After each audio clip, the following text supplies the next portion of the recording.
अगर PA and PB are two tangents drawn from external point P, मतलब external point P से एक circle पे दो टेंजेंट खींची गई है PA and PB, जो सर्कल के centre C and radius 4 centimetre. इसमें जो रेडियस है वो 4 सेंटीमीटर है। अगर PA परपेंडिकुलर है PB के, तो हमें ये बताना है कि जो टेंजेंट है उसकी लेंथ क्या है, 3 सेंटीमीटर है या 4 सेंटीमीटर है, 5 सेंटीमीटर है या 6 सेंटीमीटर। हमारा सॉल्यूशन होगा, अब उन्होंने हमें बता दिया कि जो रेडियस है वो 4 सेंटीमीटर है।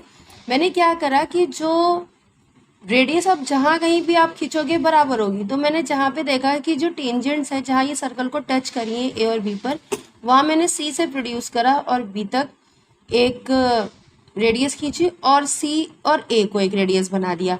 अब हमें पता है क्योंकि ये भी परपेंडिकुलर है, ये भी परपेंडिकुलर है, और जो परपेंडिकुलर होते हैं वो एंगल हमेशा 90 के होते हैं। सो शुरू करते हैं अपना आंसर।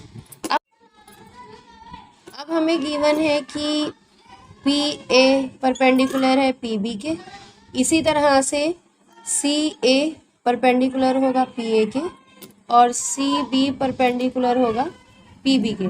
अब जब ये सारे परपेंडिकुलर हैं तो एंगल सी ए पी बराबर होगा एंगल सी बी पी बराबर होगा एंगल ए पी बी, यानी कि ये सब के सब हमारे 90 डिग्री है। अब हमें निकाला एंगल सी ए सी बी, तो इसके लिए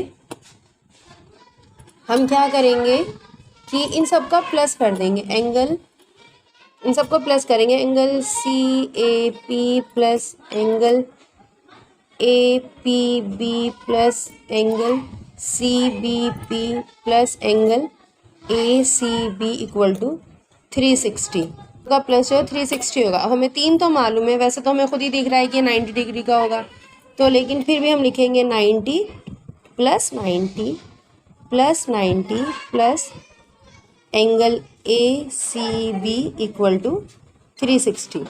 ये हो गया 270 plus angle A C B equal to 360 equal to 360।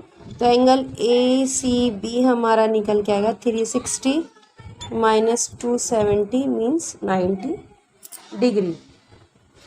अब क्योंकि सारे ही एंगल हमारे इसके 90 निकले, ये भी इवन 90 निकला है, तो इट मीन्स कि या तो ये स्क्वायर है या ये रेक्टेंगल है। अच्छा, रेक्टेंगल में क्या होता है, all angles are 90 degree, so it may be square और rectangle.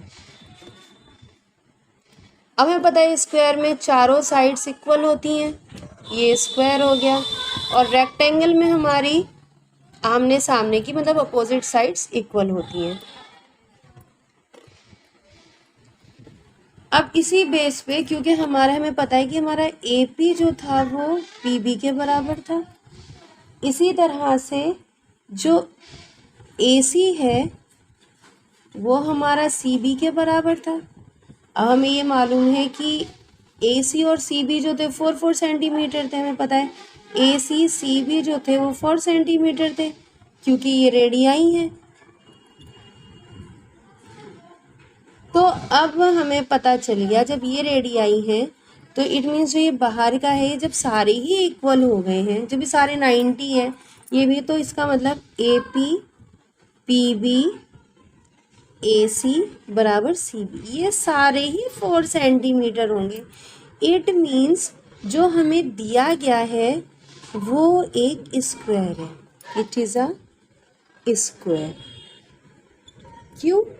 Because all sides are equal. तो जो हमने पहले किया था, इट मीन्स इसका आंसर है 4 सेंटीमीटर। Subscribe my channel.